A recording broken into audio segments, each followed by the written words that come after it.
I am Buck, a 34-year-old software engineer with what I thought was the perfect life. For 6 years, my marriage to Sophia had been everything I ever wanted, but recently, things had changed.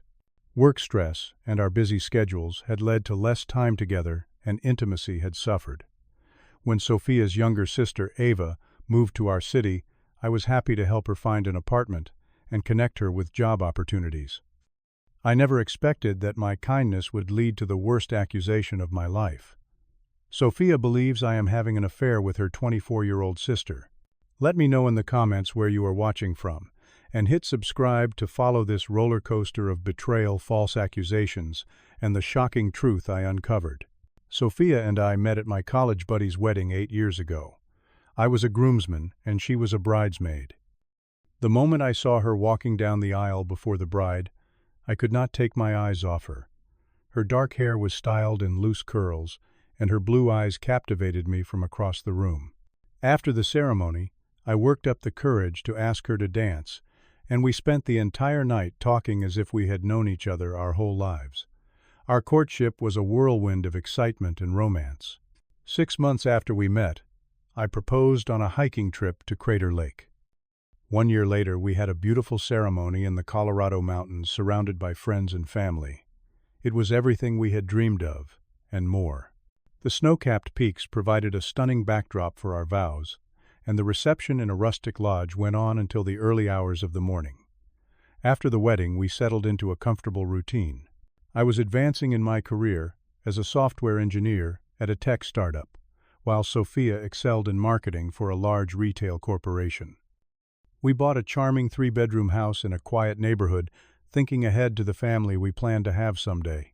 We both agreed to wait until our careers were more stable before having children, focusing instead on building our financial security and enjoying our time together.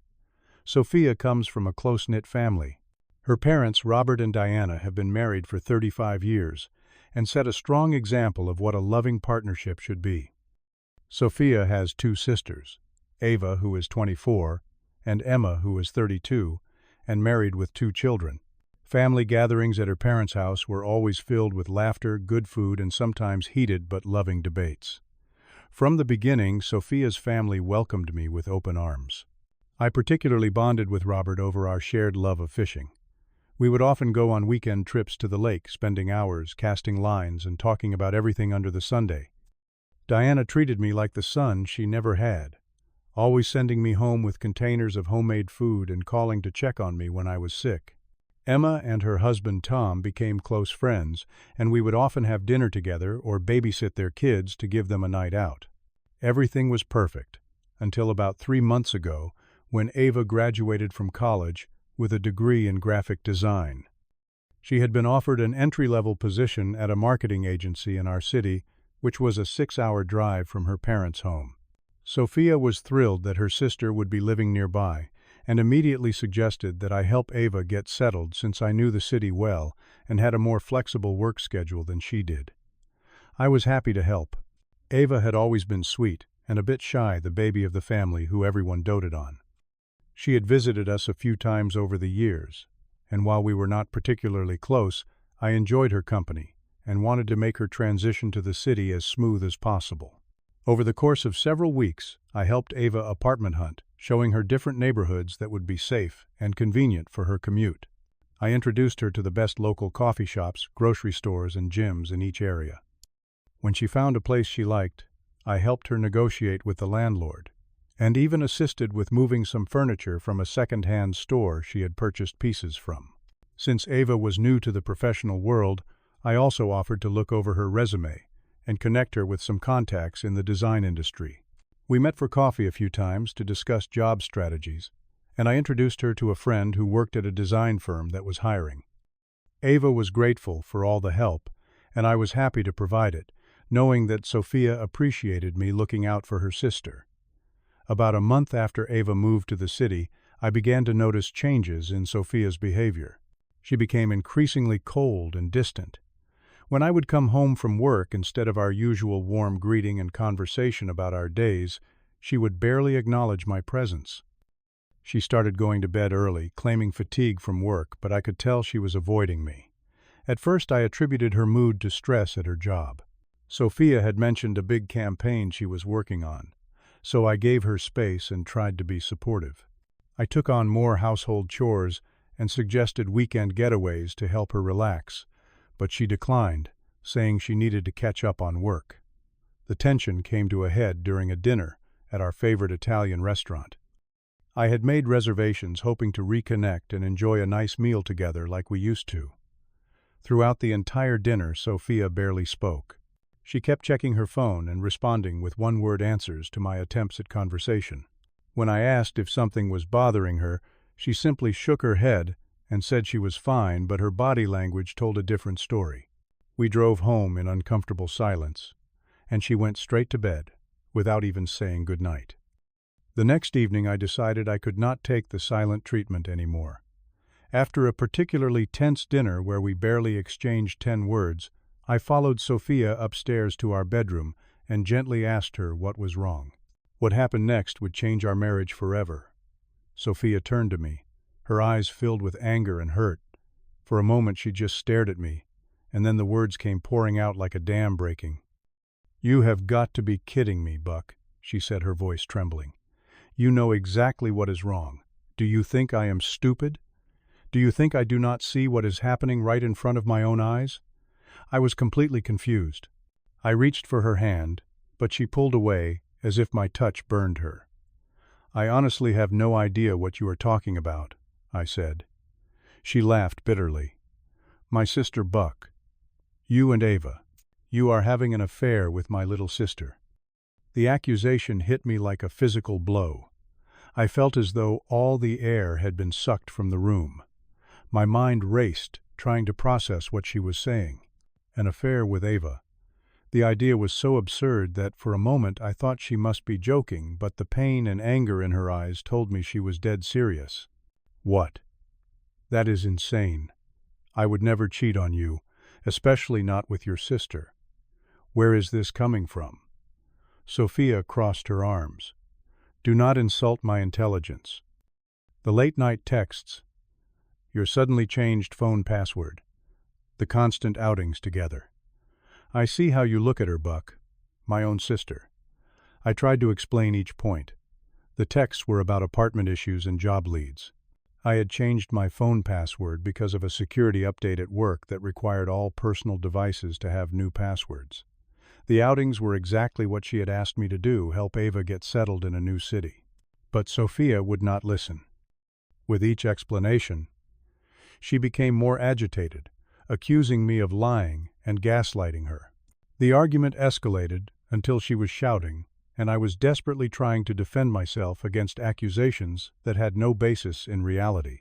Finally, Sophia walked to our closet, pulled out a duffel bag, and started throwing clothes into it. "What are you doing?" I asked, panic rising in my chest. "I am going to my parents. I cannot even look at you right now. Please, Sophia, this is crazy. Let us talk about this rationally. There is nothing going on between me and Ava, nothing." But my pleas fell on deaf ears. 20 minutes later she was gone, leaving me alone in our house, stunned and confused. Over the next few days I called and texted Sophia, constantly begging her to talk to me, to let me explain, but she either ignored my messages or responded with short, cold texts, asking me to give her space. I was desperate to fix things, but had no idea how to combat accusations about something that had never happened. I felt it was important to tell Ava what was going on, so I called and asked to meet her for coffee. When I explained Sophia's accusation, Ava was horrified. Her face went pale and tears filled her eyes. "This is all my fault," she said. "If I had not asked for so much help, this would not be happening." "It is not your fault," I assured her. "There has been some kind of misunderstanding, and we need to clear it up. Sophia will realize she is wrong." Ava offered to talk to Sophia, to tell her that nothing inappropriate had ever happened between us, but I advised against it. I worried that Sophia might see it as us ganging up on her, or coordinating our stories, making things even worse. The following week was one of the most difficult of my life. Sophia continued her silence, and I learned from mutual friends that she was telling people we were having marriage problems but not specifying why. The uncertainty and lack of communication were driving me crazy. I could not sleep, could not concentrate at work, and spent every moment trying to figure out how to fix a problem I did not create. The situation got even worse when I received a text from Sophia's father. We were supposed to go fishing that weekend, something we had done monthly for years, but his message simply stated, "Fishing trip canceled. I think it is best we take a break from our outings for a while." The man who had been like a second father to me was now treating me like a pariah, and I had done nothing wrong. It was clear that Sophia had told her family about her suspicions, and they had taken her side without even hearing mine. My reputation with the family I loved was in tatters. Emma stopped responding to my texts, asking about the kids. Diana, who usually sent me funny memes throughout the day, went silent. I had lost not only my wife, but the entire family I had come to think of as my own. After a week of sleepless nights and growing anxiety, I realized that simply denying the accusations was not working. I needed to find out why Sophia believed this lie so strongly. There had to be a reason beyond the flimsy evidence she had presented. Rather than continuing to plead my innocence to deaf ears, I decided to investigate the source of her suspicions. The next morning I sat down at my kitchen table with a cup of coffee and began to methodically think through every interaction I had had with Ava over the past few months. I reviewed our text message history, reading each exchange carefully. The messages were all innocent, mostly about apartment hunting job applications and occasional check-ins about how she was settling into her new place. Nothing in our communications could possibly be misconstrued as flirtatious or inappropriate. Most of the texts were brief and practical. Address for that apartment viewing 1425 Maple Street, showing at 3 p.m. Or just sent you the contact info for Market Creatives Incorporated. He is expecting your call tomorrow.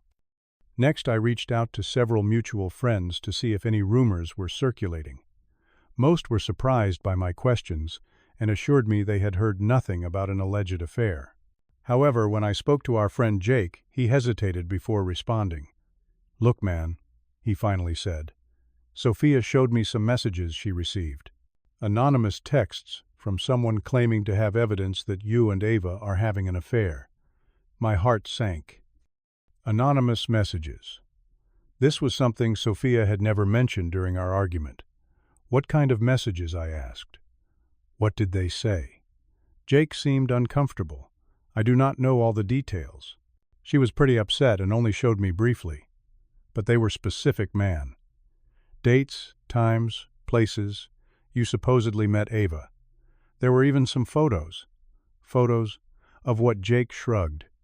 You and Ava together, talking, having coffee. But the way they were framed made it look intimate. I felt sick. Someone was deliberately trying to make me look guilty. I asked Jake if he could get Sophia to forward some of the messages to him, explaining that I needed to understand what I was being accused of specifically. Jake was reluctant, but eventually agreed to try. To my surprise, he called back that evening. Sophia had forwarded several of the anonymous texts to him, and he was willing to share them with me. The messages were disturbing. They contained twisted versions of innocent events, like your husband and sister were at Riverside Cafe today for 2 hours. They sat in the back corner, heads close together the entire time. When they left, he put his hand on her lower back. The cafe meeting had indeed happened, but it was to review Ava's portfolio before an interview.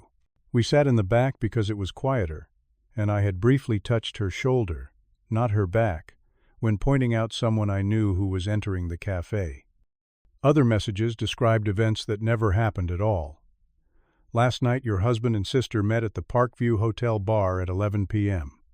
They stayed until closing. They thought no one would see them there. I had never been to the Parkview Hotel with Ava, or anyone else for that matter. Most disturbing were the photos. They showed Ava and me in various public places, cropped and angled, to make normal conversations look secretive and intimate. In one, we were laughing over something on her phone, but the photo was zoomed in to make it appear we were inappropriately close. These pictures made it clear that someone had been following us, documenting our innocent interactions, and presenting them in the worst possible light. Who would do this?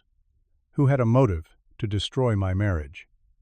I thought carefully about recent events and conversations. Sophia had mentioned a new coworker named Daniel who had joined her team a few months ago. She had commented that he seemed overly interested in her personal life, always asking about weekend plans and making excuses to work closely with her on projects.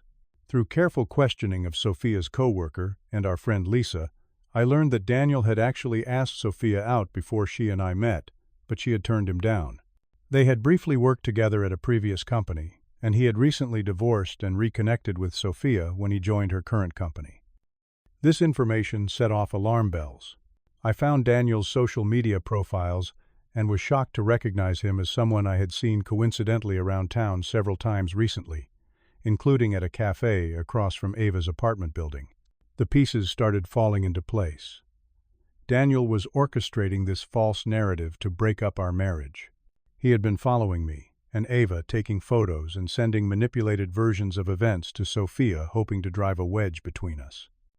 I checked the timestamps on the photos against my calendar and confirmed that every picture corresponded to times when I had legitimately been helping Ava. I also found social media check-ins that proved Daniel had been at or near those locations at the same times. As the evidence mounted, I felt a combination of relief at having found the source of the lies and absolute fury that someone would deliberately try to destroy my marriage and hurt Sophia this way. My hands shook as I compiled all the information determined to expose the truth and save my marriage.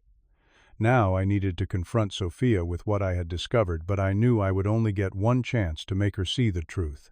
I had to be methodical and present the evidence in a way she could not dismiss. After 3 days of gathering evidence and planning my approach, I drove to Sophia's parents' house unannounced. I knew if I tried to arrange a meeting she would likely refuse. This had to be face-to-face. When Diana opened the door, her expression immediately turned cold. I could see the pain and disappointment in her eyes, emotions that had no place there based on a lie. "Buck Sophia does not want to see you," she said firmly. "Please, Diana. I have important information. It will only take 30 minutes of her time. After that, if she still wants me to leave, I will." Diana hesitated, then reluctantly let me in.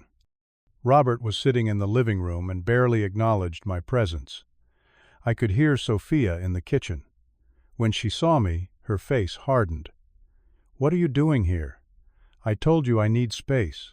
"Sophia, I have discovered something you need to see. Please just give me half an hour."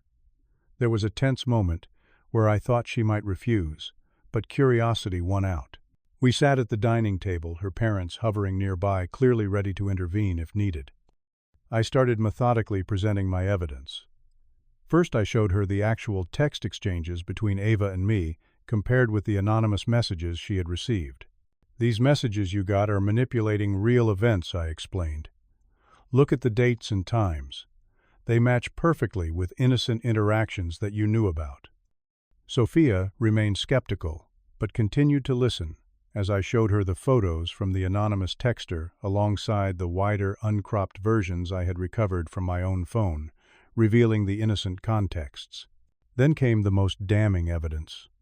Daniel's social media posts showing he was at the same locations, the background research on his past interest in Sophia, and finally testimonies from friends who had seen him watching us. As the evidence mounted, I could see the change in Sophia's expression from doubt to shock to horror as she realized she had been manipulated. "Oh my God," she whispered. "Daniel did seem obsessed with our relationship. He was always asking questions about you, about us. I think we should confront him together," I suggested. "We need to hear him admit what he did." An hour later, we were standing at Daniel's apartment door. He looked surprised to see us together, then nervous as he registered the expressions on our faces. "We need to talk," I said firmly, and he reluctantly let us in. The confrontation was tense. Daniel initially denied everything, claiming he had no idea what we were talking about. But as we presented the evidence, his denials became less convincing. When Sophia showed him the anonymous texts next to his own social media check-ins at the same locations, he went pale. "Why did you do this?" Sophia asked, her voice breaking. "Did you really think destroying my marriage would make me run to you?" Something in Daniel broke. "I just wanted a chance," he admitted. You two seemed to be having problems, and I thought if you saw that Buck was not who you thought he was, you might what Sophia demanded. Fall into your arms. After you manipulated me and tried to turn me against my own sister, I was struggling to contain my fury. This man had deliberately tried to destroy everything important in my life. My marriage, my relationship with Sophia's family, even my reputation. But I knew that physical confrontation would only make things worse. Sophia had the presence of mind to record Daniel's confession on her phone before we left. As we walked to the car in silence, the full impact of what had happened began to sink in. The drive home was quiet, both of us processing the events of the day. When we arrived at our house, we sat in the living room, the tension still thick between us. "I am so sorry, Buck," Sophia finally said, tears in her eyes. "I should have trusted you. I should have talked to you instead of jumping to conclusions." While I was relieved that the truth had come out, the pain of being doubted by the person I loved most was still raw. "I want to understand how you could believe I would ever cheat on you, especially with your sister," I said. 6 years together, and you thought I was capable of that. This led to a difficult but necessary conversation about the underlying issues in our marriage that had made us vulnerable to Daniel's manipulation. Sophia admitted that our growing distance and lack of intimacy had fed her insecurities. I acknowledged that I had been distracted by work stress and had not been as attentive as I should have been. We agreed to start marriage counseling to rebuild trust and improve communication. We also established clear boundaries about interactions with others and promised to address concerns directly rather than letting suspicions fester. The healing process was slow. It took time to repair relationships with Sophia's family, who were horrified when they learned the truth about Daniel's deception. Ava was relieved that her name had been cleared, though she still felt guilty about the role she had unwittingly played in the drama. Over the following months, Sophia and I worked hard on our relationship. The counseling helped us understand each other better and provided tools to strengthen our communication. Slowly, trust was rebuilt and intimacy returned. The experience, though painful, taught us valuable lessons about the fragility of trust and the importance of open communication. We learned that relationships require active maintenance, and that trust must be constantly reinforced through actions, not just words. Looking back now, I realize that what could have destroyed us ultimately made us stronger. We came close to losing everything because of a stranger's malice, but in the end, truth and love prevailed. Have you ever been falsely accused of something you did not do? How did you handle it? Share your story in the comments below. If this story resonated with you, please hit the like button and subscribe to hear more real-life relationship stories. Do not forget to share this video with someone who might be going through relationship challenges of their own. Remember, even the strongest relationships face tests, but with truth, communication, and commitment, you can overcome anything. Thank you for listening to my story, and I hope it helps someone out there facing similar challenges.